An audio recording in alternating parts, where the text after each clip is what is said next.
Bueno, pues vamos a comenzar.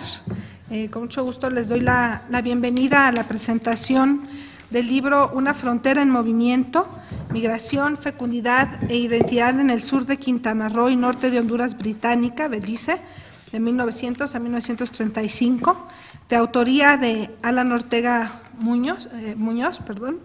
Este libro es una coedición del Colegio de México y del Instituto Nacional de Antropología e Historia. Y bueno, empiezo agradeciendo a los comentaristas, Manuel Ángel Castillo, Mónica Toussaint y David Robichaud, quienes nos acompañan en esta presentación. Antes de darle la palabra a Mónica Toussaint, que sería quien abriría los comentarios, nada más quería decir que bueno, yo tuve la fortuna de participar y acompañar un poco el proceso de este libro como parte del comité de tesis de Alan. Creo que es un libro que usa con bastante creatividad las herramientas demográficas y además que combina diferentes marcos históricos, de teorías de la migración, de teorías de la fecundidad, de discusión sobre sistemas familiares, y hace una integración creo que muy afortunada. Y bueno, pues en ese sentido, pues creo que lo primero sería felicitar a Alan Ortega por ver ya ahora, después de tanto trabajo y tanto esfuerzo, el libro publicado el día de hoy. Entonces vamos a comenzar, y le daría primeramente la palabra a Mónica Toussaint, latinoamericanista, profesora investigadora del Instituto Mora y de la Facultad de Filosofía y Letras, y especialista en Historia de Centroamérica y en las relaciones México-Centroamérica. Mónica. Muchas gracias, buenas tardes. Pues agradezco la invitación a participar en la presentación del libro de Alan, Una frontera en movimiento, migración, fecundidad e identidad en el sur de Quintana Roo y norte de Honduras Británica, Belice, 1900-1935. Y al igual que Silvia, tuve el gusto de seguir el proceso de elaboración de este trabajo desde sus inicios, cuando participé como lectora de la tesis y fui sinodal en el examen que presentó Alan para obtener el grado de doctor en estudios de población. Por ello, verdaderamente me congratulo y felicito a Alan por haber continuado trabajando y puliendo el texto para que no quedara solo en la tesis, lo que le ha permitido dar este paso adelante y cerrar el ciclo con la publicación del libro. Desde el comienzo, quiero destacar que me pareció de suma relevancia que Alan emprendiera la tarea de trabajar un tema referente a la región fronteriza entre Quintana Roo y Belice, por considerar que esta ha sido una frontera olvidada y que los estudios históricos y de coyuntura se han centrado más en analizar los problemas de la frontera norte de México o, en el caso de la frontera sur, lo relacionado con lo que acontece en los límites entre Chiapas y Guatemala. Asimismo, sobresale el hecho de que Alan incorporara en su trabajo el factor histórico y se propusiera como objetivo analizar el proceso de poblamiento del sur de Quintana Roo y el norte de Honduras Británica en las 3 primeras décadas del siglo XX. Para ello, debió realizar una acuciosa investigación documental, bibliográfica y hemerográfica encaminada a la recolección de datos, la cual no estuvo exenta de dificultades.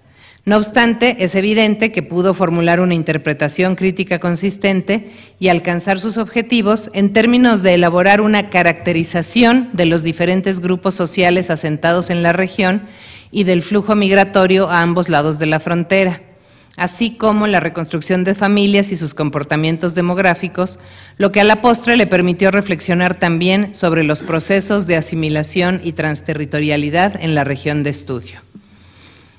Es un libro en el que se plantean los temas, las hipótesis, los ejes de manera muy clara y tienen que ver con los procesos de sociabilidad a ambos lados de la frontera entre México y Belice, a la vez que buscan desarrollar una reflexión sobre la diversidad de los grupos étnicos con relación a los comportamientos demográficos.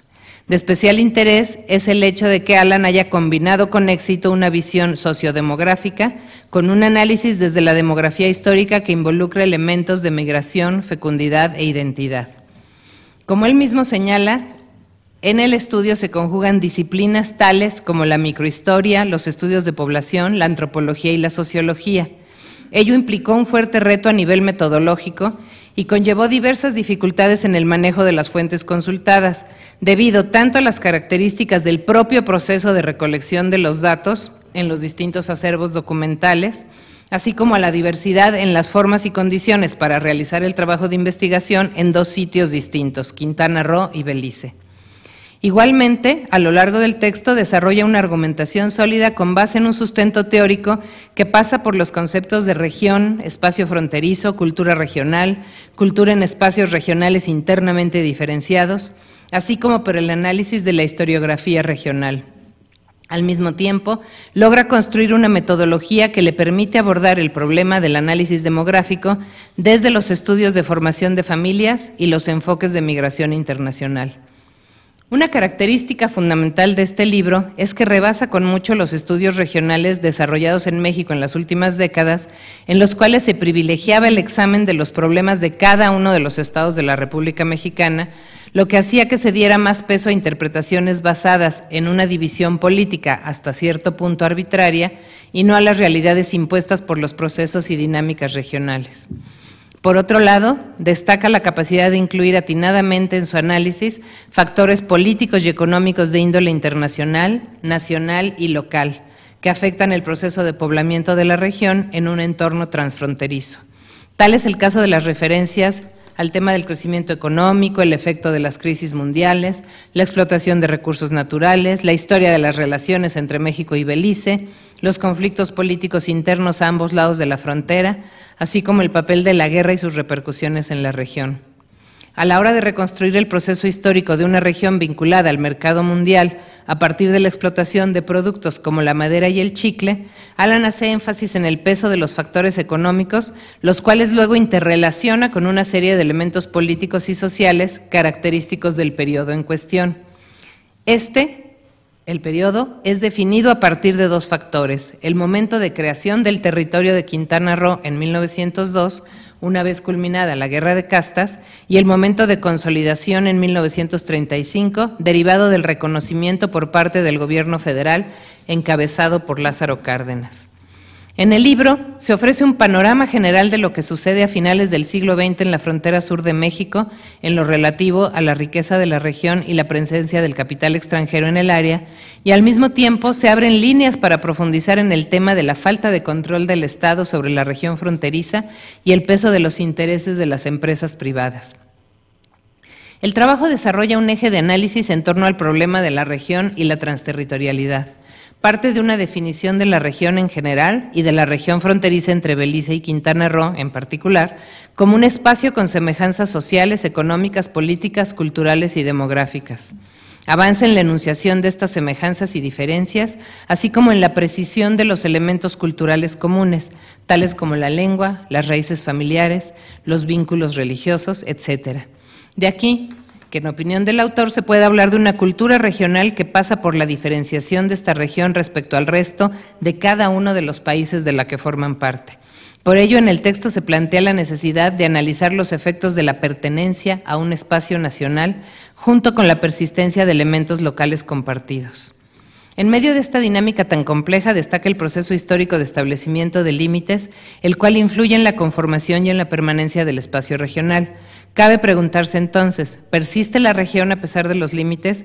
¿Cómo afecta la decisión de los centros a los habitantes fronterizos?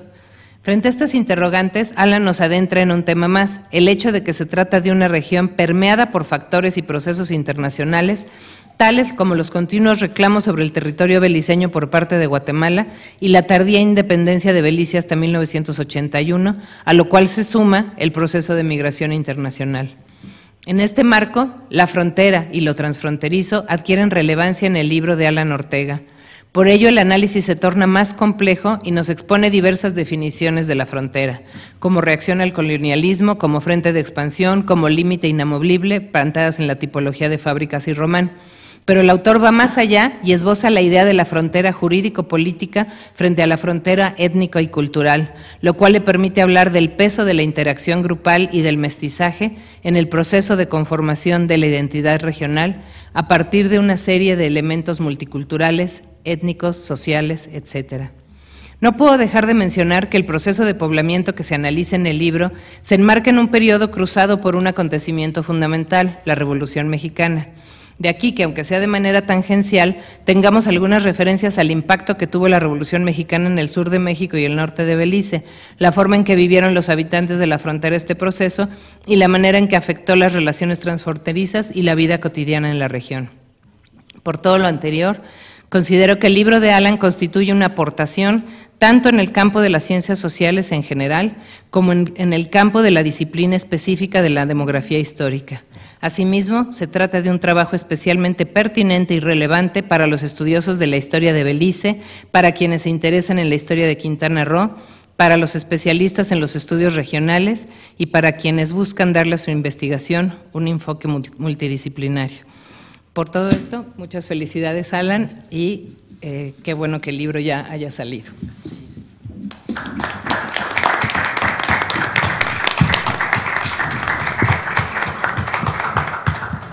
Muchas gracias, Mónica.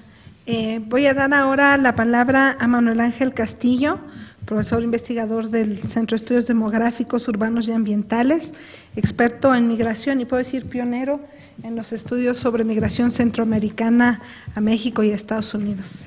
Manuel Ángel. Gracias, Silvia. Bueno, en primer lugar, quiero agradecer la invitación a participar en esta presentación, sobre todo porque si bien no formé parte del comité de tesis de Alan, siempre seguí con mucho interés su trabajo desde que él era estudiante en los cursos regulares del doctorado y luego en la investigación de la cual siempre tuve noticias sobre la complejidad y las dificultades que tenía el proyecto. Por eso mismo coincido con lo que de alguna manera expuso Mónica al hablar de una investigación con esa gran cantidad de facetas y aristas, pero que él emprendió con mucha seriedad y rigurosidad y por lo mismo un comentario sobre el libro en extenso sería muy difícil. Por eso es que mi participación será un comentario selectivo, sesgado sobre todo por intereses y enfoques disciplinarios, pero sobre todo por mi afinidad en algunas preocupaciones de la investigación. Mi primer acercamiento quiero relacionarlo con la discusión que Alan hace sobre el tema de la región. Y él cita autores que manifiestan, entre comillas, no existe una concepción unívoca de qué es una región. Efectivamente es un concepto inacabado y que tiene que ver con la existencia de atributos que permiten una construcción histórico-social con todo lo que implican dichos conceptos. Ciertamente son, como dice el autor, realidades políticas relacionadas con la naturaleza del desarrollo y del poder. Eso es lo que trata de demostrar que ocurre en una región que tiene un rasgo distintivo, su condición, pero también su historia fronteriza. Por todo ello, la realidad que observamos y que convertimos en el escenario de la investigación es resultado de procesos que siguen trayectorias y que es preciso poner en evidencia y explicarlos para entender las coyunturas específicas, es decir, aquellos momentos que demandan principalmente nuestra atención. El ámbito objeto de interés del estudio forma parte de lo que genéricamente denominamos frontera sur mexicana y que, como Mónica decía, principalmente ha llamado la atención el caso de las regiones que hacen límite con Guatemala, pero muy poco con, digamos, durante largo tiempo, colonia de Honduras Británica y posteriormente o relativamente recientemente convertida en un estado independiente de Belice. Pero los estudiosos de ese territorio, es decir, los estudiosos de la frontera sur, han mostrado la complejidad y diversidad que lo conforman, determinadas no solo por el papel que han jugado en la constitución del Estado Nacional y de los límites de la soberanía, sino también por su inserción en las relaciones con sus respectivas vecindades y también, ¿por qué no?, con las otras regiones del país. Entre dichas vinculaciones, considero que hay que poner especial atención en el papel de las migraciones en el poblamiento de la frontera y sus espacios constitutivos. En ese sentido, la porción de la frontera que nos ocupa destaca no solo por su trayectoria y papel, la única que abarca el límite con Belice, sino también por el generalizado, en el ámbito nacional, escaso conocimiento de su formación.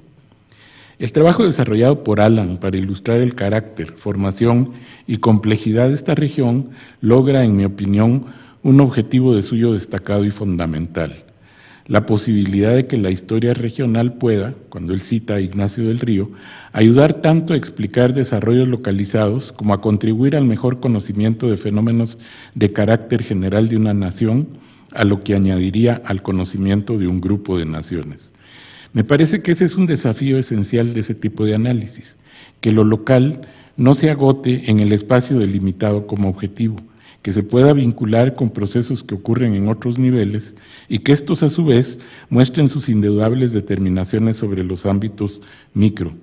Se trata de superar las visiones emanadas desde los centros de poder, no solo políticos, sino también de generación del conocimiento, pues es necesario rescatar la posibilidad de que las preguntas que se plantean desde la esfera de lo local y que den la pauta para entrelazarse rigurosamente con los procesos que ocurren en los niveles meso y macro.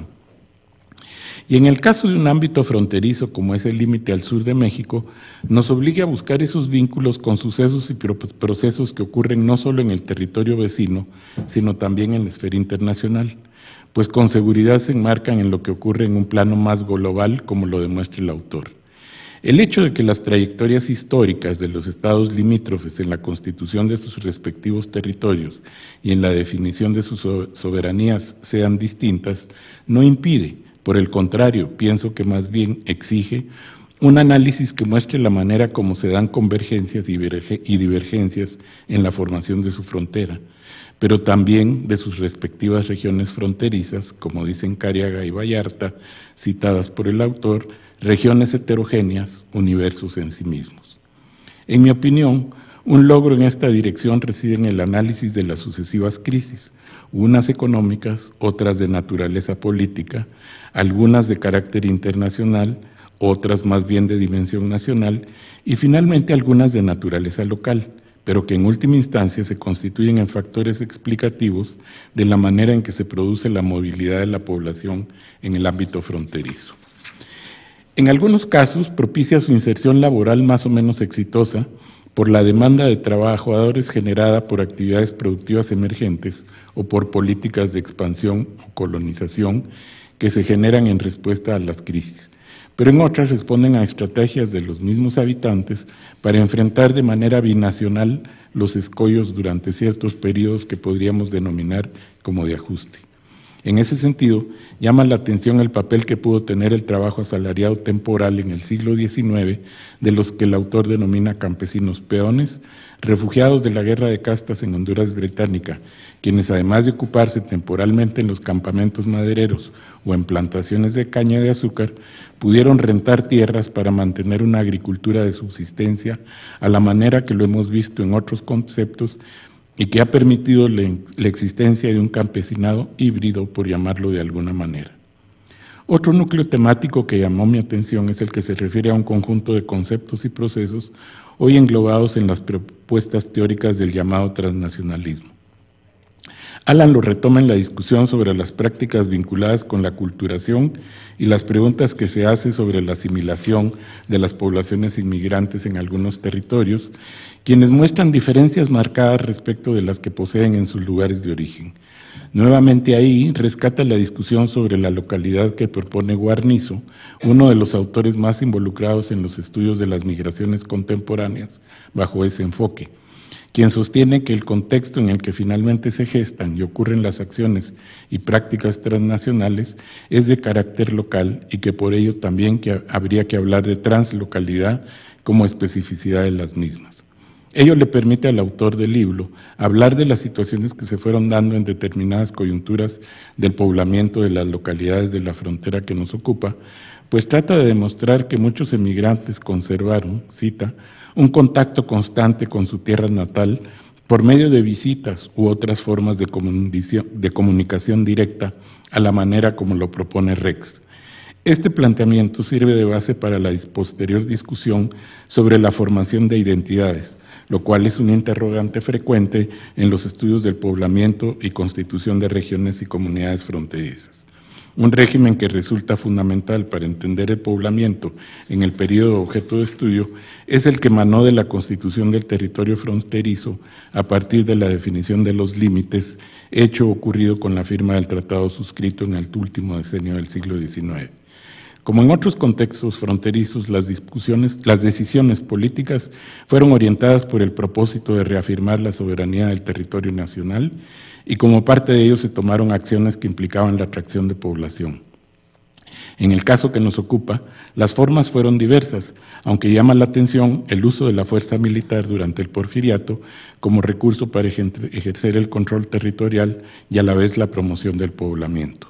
Pero pronto los intereses económicos se impusieron como los factores esenciales por la vía de la generación de ocupaciones que debieron ser satisfechas por la vía de la inmigración.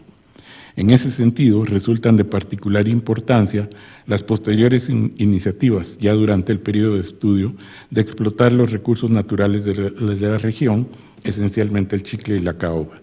Las posteriores complementariedades entre ambas actividades contribuyeron a procesos de arraigo de la población, con lo cual propiciaron el proceso de poblamiento, a pesar de las fluctuaciones periódicas del mercado de dichos productos en el mercado internacional, así como otros factores como los problemas de las empresas concesionarias, la falta de infraestructura, la insalubridad, entre otros, que generaban incertidumbre en el futuro de la producción. Con respecto al problema de las vías de comunicación, destaca la influencia que tuvo la forma como se definieron los límites en el tratado ya citado, pues todos los productores que pretendían comercializar sus productos debían contar con una salida al mar. Ello obligó a que tanto el limítrofe Río Hondo como la bahía de Chetumal se convirtieran en un medio obligado, lo cual propició la formación de un espacio de integración transfronterizo, en tanto que su dinámica trascendía los bordes político-administrativos. No voy a extenderme en temas que no son de mi especialidad, como aquellos ampliamente tratados en el libro, que se relacionan con las contribuciones del crecimiento natural en el poblamiento, ni tampoco con los importantes procesos de formación de familias. Sin embargo, quiero destacar la importancia del minucioso trabajo realizado por Alan para la explotación de las limitadas fuentes de información. Dentro de sus aportes, quiero llamar la atención sobre la importancia que los registros de población poseen en contextos fronterizos como el estudiado. El autor nos hace ver que en determinados momentos los documentos de identidad jugaron un papel esencial para los habitantes de la región, quienes se desplazaban de uno a otro lado del límite y por ende los requerían en función del lugar en donde se desarrollaba la vida cotidiana. Otro aspecto que es importante de reflexionar es el relacionado con la ausencia de procesos de naturalización, como era de esperarse en poblaciones inmigrantes que plantean serios interrogantes su probable asimilación a los contextos de recepción y arraigo. Las hipótesis que plantea Alan citando a Salazar no dejan de ser preocupantes, pues alude a situaciones de discriminación o xenofobia. El hecho es relevante por cuanto sigue siendo una actitud latente en diversos sectores de la sociedad mexicana, tal como lo muestran algunas encuestas levantadas y divulgadas aún en años recientes. Es meritorio que el autor no se restrinja a analizar el caso del territorio y la población de este lado de la frontera. Nos mantiene atentos todo el tiempo a lo que ocurre en aquel entonces vecina Honduras británica y desde hace algunas décadas la nación independiente de Belice.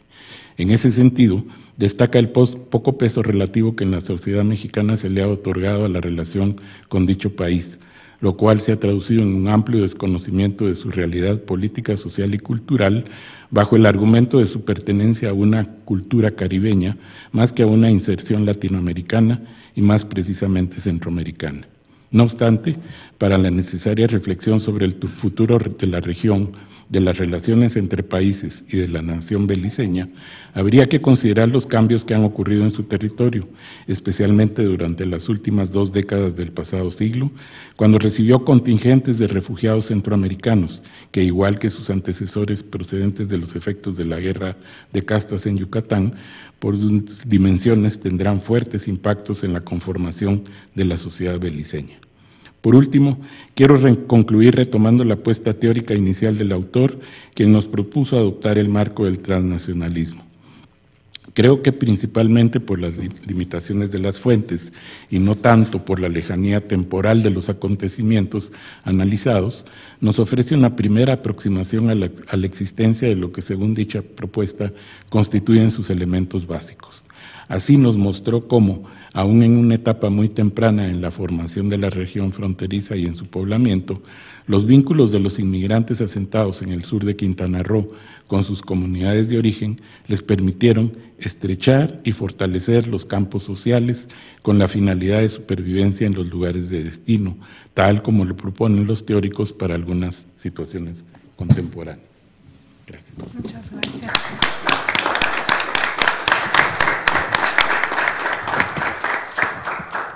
Muchas gracias, Manuel Ángel. Y finalmente, así en esta como equilibrio de que cada quien tiene un área de especialidad en un libro que tiene tantas facetas, me da mucho gusto darle la bienvenida a David Robichaud, antropólogo de la Universidad Iberoamericana y bueno, con una amplia contribución también en el estudio de la familia mesoamericana. Bueno, muchísimas gracias por la invitación. Es un gusto estar aquí, de ver este libro y bueno. Bien, los 4 capítulos y la introducción del libro que tengo entre mis manos representan un esfuerzo magistral de conocer no solo las dimensiones sociodemográficas de una región transfronteriza poco conocida en el centro del país, sino de situar y entender a estas en su contexto más amplio. El grado de dedicación por parte del autor en su búsqueda por analizar de manera minuciosa las múltiples variables que intervienen en el problema estudiado revela pronto al lector su oficio de investigador. Mis más sinceras felicitaciones por este gran esfuerzo, que ha resultado un libro que será de consulta obligada para cualquiera que aborde en el futuro la región objeto de estudio en varios ámbitos de conocimiento. Comenzamos por lo primero. Alan Ortega nos proporciona una excelente introducción en que nos va llevando por el problema que va a abordar en los capítulos sucesivos. Ahí nos devela la estructura del libro y sintetiza convenientemente su metodología, que es una combinación de conceptos y preguntas planteadas por investigadores de distintas disciplinas que han abordado cuestiones como cultura, frontera, etnicidad, migración, familia y fecundidad, entre otras. El primer capítulo, Cultura regional, frontera y demografía, el autor hace una revisión amplia de los conceptos clave que servirán para enmarcar su indagación, a la vez que establece claramente que su objeto de estudio, el contexto del análisis sociodemográfico a que se aboca en los capítulos 3 y 4, es una región histórico-cultural. Para ello, recurre a las discusiones sobre regiones y los conceptos de cultura. Particularmente interesante para mí fue su desarrollo de la noción de cultura íntima postulado por Claudio Lomnitz Adler. Al respecto, concuerdo con Carlos Echarri, que en el prólogo afirma que el autor supera el autor de este concepto, ya que lo aplica y le saca jugo de una manera muy original. Al hacer el ejercicio de plantear una cultura regional transfronteriza, Alan Ortega también aporta elementos para la discusión sobre la nación mexicana y la importancia de las particularidades de las regiones nacionales, además de los vínculos con sus colindancias que por azares del destino han quedado allende de las demarcaciones internacionales.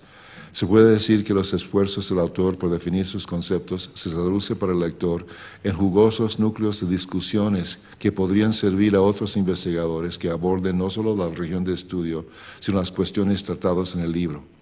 Además de región y cultura y la relevancia de las regiones transfronterizas, encontramos también una discusión muy útil sobre identidad étnica y relaciones interétnicas.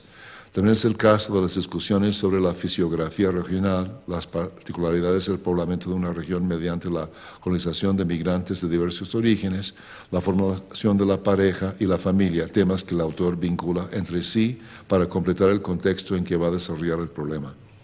Es importante destacar el particular mérito que tienen los apartados sobre la inmigración internacional y la asimilación de los migrantes mediante el desarrollo de una identidad regional o nacional y el matrimonio entre grupos.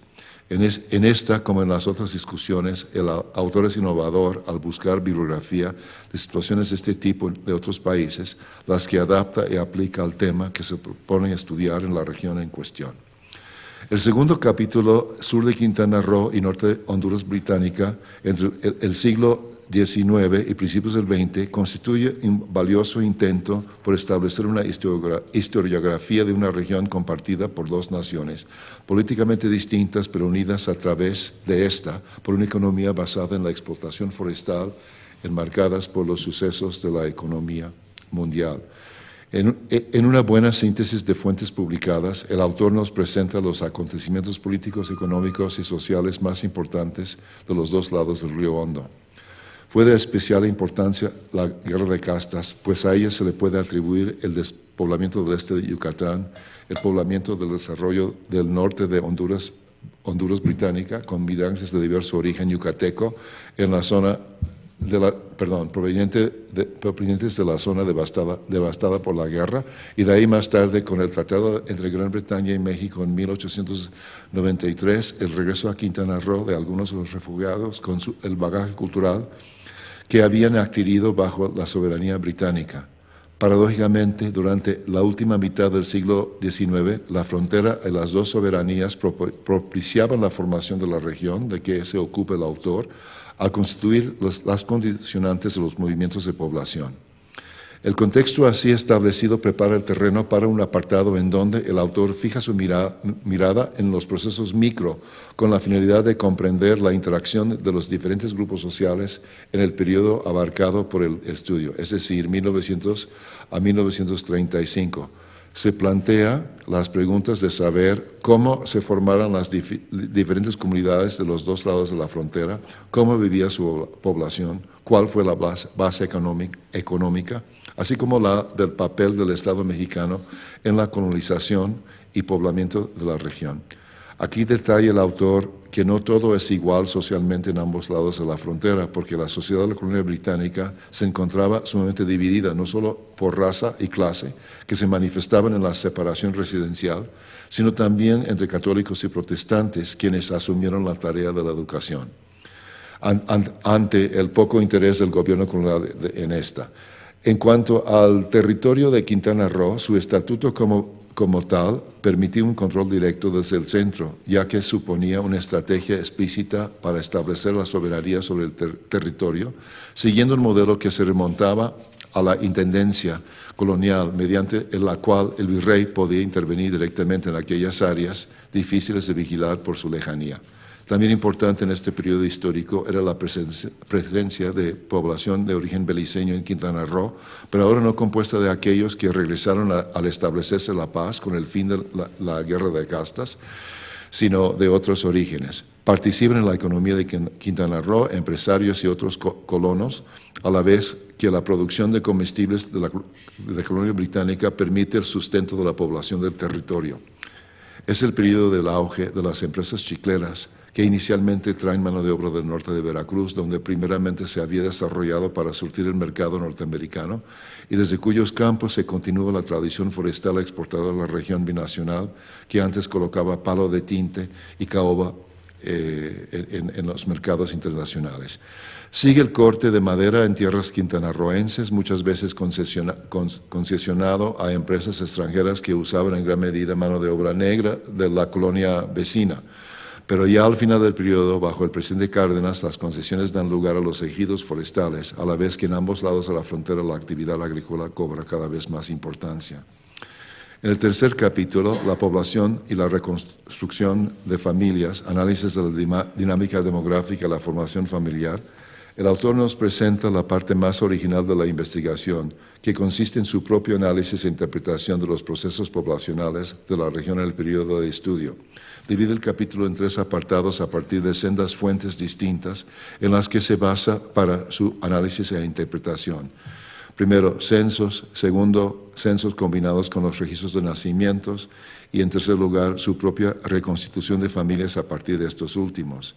No me detendré mucho en el primer apartado, que proporciona un análisis exhaustivo de los rubros usuales de sexo, edad y origen. Los argumentos del autor se refuerzan por abundantes cuadros y gráficas en todo el capítulo, elaborados a partir de las distintas fuentes empleadas.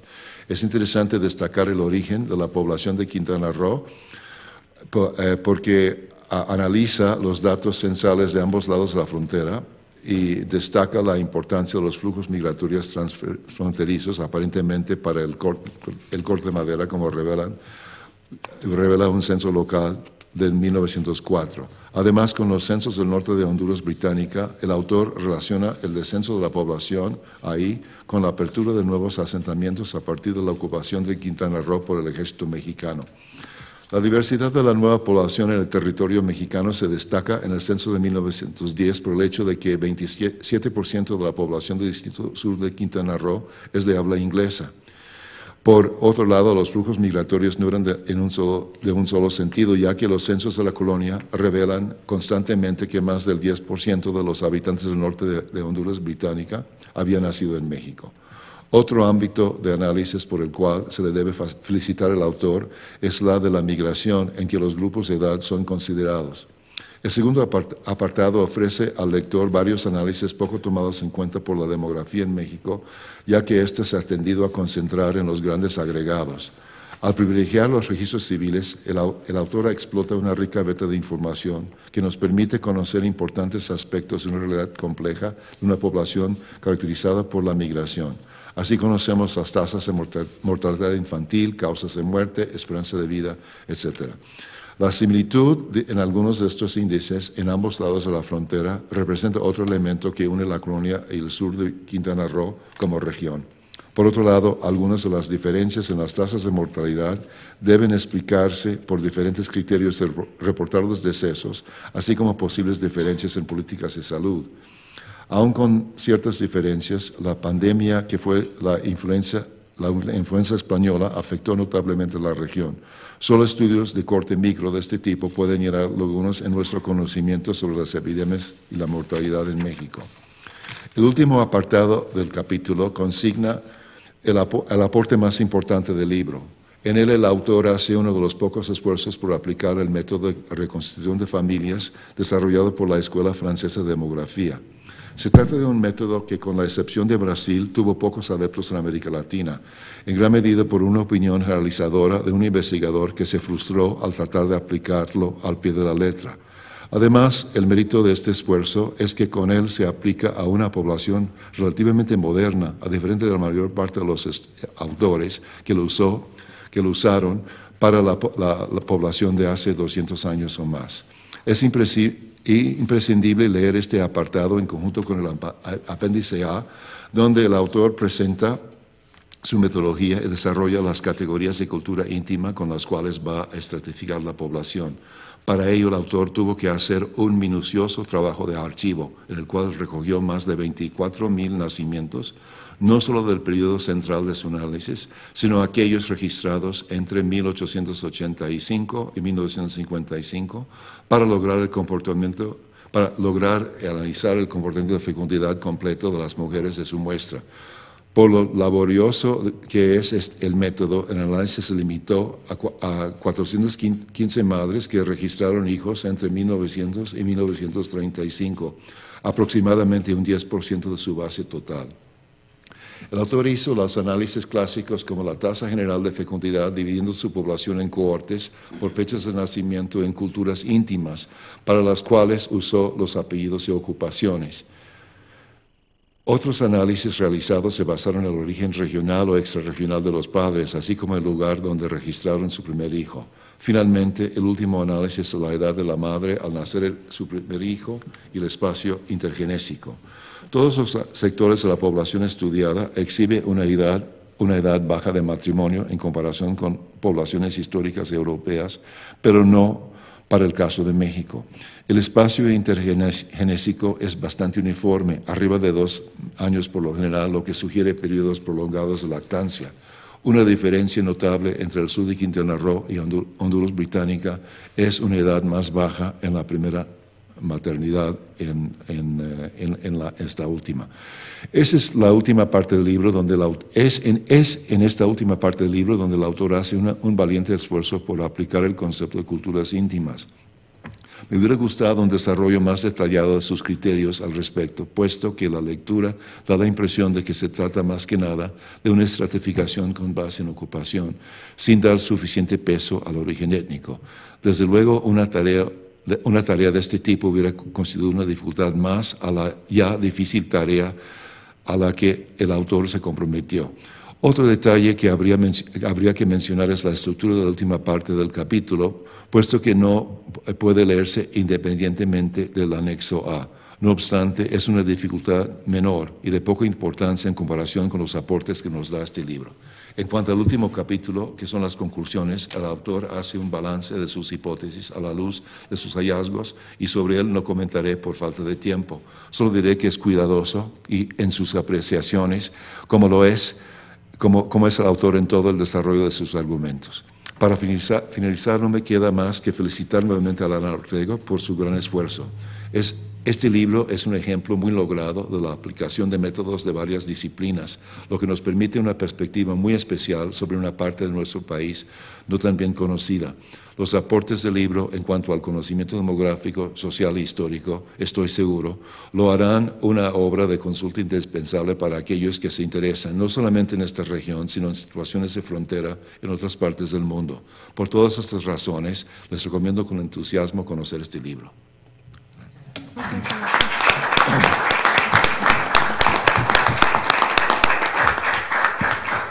Muchas gracias, David. Pues creo que realmente muy integrados y complementarios los comentarios de los tres. Ahora le voy a dar la palabra al autor, Alan.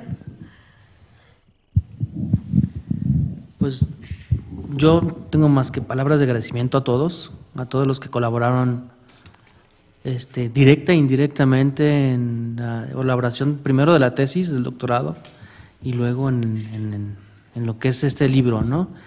Me llevó mucho tiempo realmente hacerlo, fue un libro, una tesis con muchas ganas, con mucho esfuerzo, con mucha dedicación de pensar mucho conceptos, elementos, ideas, de platicar con miles de gentes. Por eso de esa forma conocí a David Robichon, ¿no? De ir a tocarle la puerta ahí al Ibero.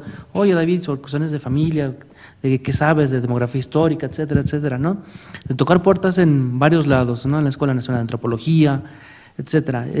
Y por lo tanto, a ese tocar puertas, pues se debe también la riqueza del libro y la riqueza de los enfoques que estoy implementando a lo largo del libro. Coincido con David, ¿no? Hay partes cojas que deberían de trabajarse, ¿no? Para si en un futuro pues cercano, espero, poder continuar trabajando. De hecho, ya empecé a capturar la información que me faltó de la otra parte de Honduras Británica, que es el otro distrito, y pues seguir trabajando, ¿no? Trabajando en esos temas que son sumamente interesantes.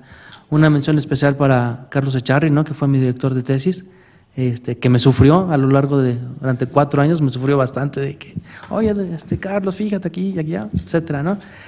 Me sufrió bastante y lo agradezco todas sus tardes, todos sus tiempos de espera, ¿no? Y de comprensión. Igual a Silvia Yorguli, ¿no? Que también estuvo ahí leyendo conscientemente, ¿no? Con mucha conciencia, cada borrador, cada texto, etcétera, ¿no? Que trabajé, ¿no? Mónica Toussaint, obviamente, ¿no? También necesitaba diferentes vistas, ¿no? Diferentes formas de ver a esta tesis y por lo tanto lo complejo de este comité, ¿no? Tanto de elaboración del libro, del comité de la tesis, etcétera. Y todos se enriquecieron, ¿no? Realmente yo fui ahora sí como un receptáculo de todas esas riquezas que me fueron otorgando, ¿no?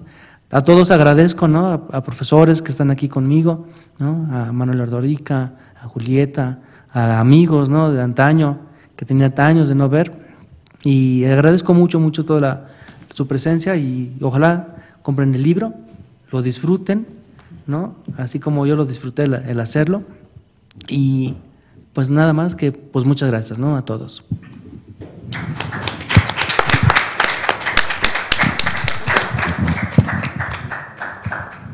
Oye, además es un favor, es que no encuentro la urna para la rifa, a ver si la dejaron aquí afuera. Bueno, gracias, Ana Laura.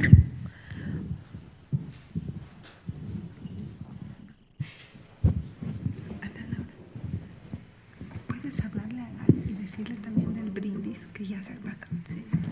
Bueno, pues antes de terminar, ya se volvió tradición en las presentaciones del libro rifar 5 libros. Entonces ya les dieron su numerito a la entrada.